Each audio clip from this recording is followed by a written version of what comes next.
תקשיב, כשאני אהיה בממשלה, לא יהיה חרדי אחד במדינה הזאת. לא יהיה חרדי אחד. אתה יודע מה, אתה איש... אחי, לא יהיה חרדי אחד.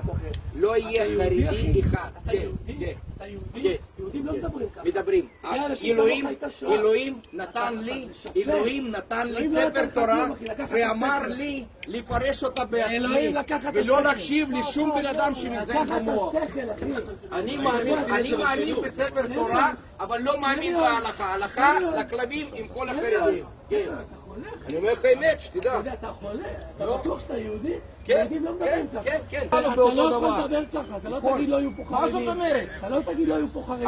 הוא לא יהודי, הוא לא יהודי. אתה מלא שנאת חינם, זה מגעיל אותי, אחי.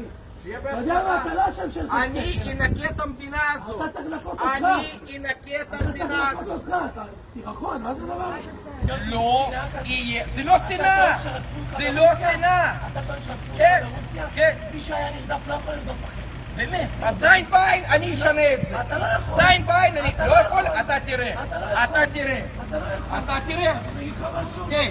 אני הרחתי אותך שבלי תשתנה. על הזין שלי. ואין את הטעוות. בוא נעשה את הטעוות, באמת כדאי שתיכנס טעוות.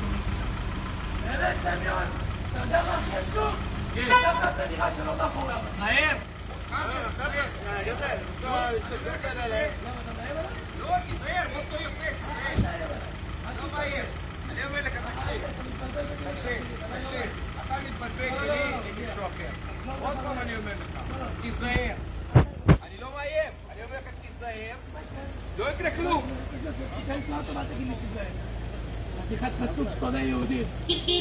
אתה שונא יהודים. תיזהר. אם אתה תגיד שקרים, אני אומר לך לך בפנים. תיזהר. מה תעשה לי? מה תעשה לי? אני אומר לך בפנים. אם אתה עוד פעם תגיד לי שאני שונא יהודים, אתה לא תגרתי פה אף אחד. מה חצוף? אפס.